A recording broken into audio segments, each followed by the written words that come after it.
सर्वमङ्गलमाङ्गल्ये शिवे सर्वार्थसाधिके शरण्ये त्र्यम्बके गौरी नारायणी नमोऽस्तुते।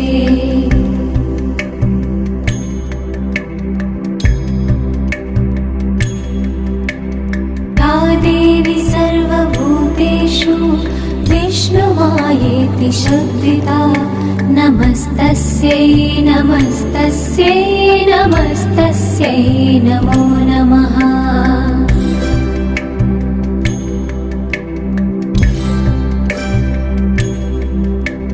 या देवी सर्वभूतेषु चेतनेत्यभिधीयते नमस्तस्यै नमस्तस्यै नमस्तस्यै नमो नमः।